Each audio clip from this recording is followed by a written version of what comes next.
আসসালামু আলাইকুম। গত কয়েকদিন আগে আমি আপনাদেরকে একটা ভিডিওতে দেখিয়েছিলাম আমাদের গরু ঘর ঠিক করার জন্য কয়েকটা বাঁশ কেটেছি। আলহামদুলিল্লাহ কালকে ঘরের কাজ ধরবে ইনশাআল্লাহ। তো আজকে আমি বাজারের দিকে যাচ্ছি কিছু খরচ আনার জন্য। ঘর ঠিক করতে কিছু খরচ লাগে, যেমন লোহা, তারপর টিন ইত্যাদি অনেক কিছু। আমি সকাল সকাল ঘুম থেকে উঠে চলে যাচ্ছি বাজারের উদ্দেশ্যে।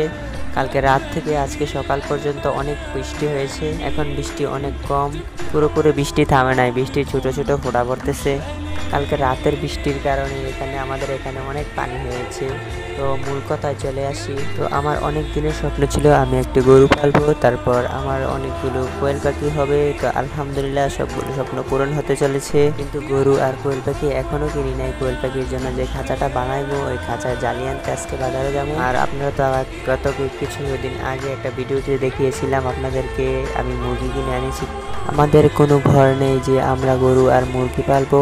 আমাদের কাকার একটা ছোট ভাঙা ঘর ছিল, ওইটা ঠিক করে তারপর আমরা গরু আর মুরগি পালবো ইনশাআল্লাহ। সেই ঘর ঠিক করতে আমাদের কিছু টিন লাগবে, তাই আমরা কিছু টিন সংগ্রহ করে নিলাম বাজার থেকে। আরো কিছু তার কাটাও লাগবে, আমরা তার কাটাও নিয়ে নিলাম। আমাদের মূলত মাত্র 2টা টিন লাগবে, আর কিছু তার কাটা লাগবে, তাই তার কাটা ও টিন নিয়ে নিলাম এখান থেকে।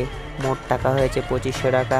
তো আমরা টাকা টোকা দিয়ে এখান থেকে চলে যাব। এখন যাব আমরা কাঠের দোকানে কাঠ নেওয়ার জন্য। আসলে আমাদের বাজারে কাঠের কোনো নির্দিষ্ট দোকান নাই, তাই আমরা মিল থেকে কাঠ নিতে হবে।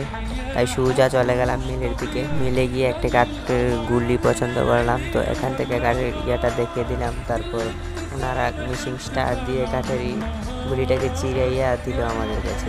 মূলত এখানে আমরা কাঠ নিতেছিলাম ফুট হিসাবে, আমাদের এখানে ফুট হিসাবে কাঠ নেয়। আমাদের এখানে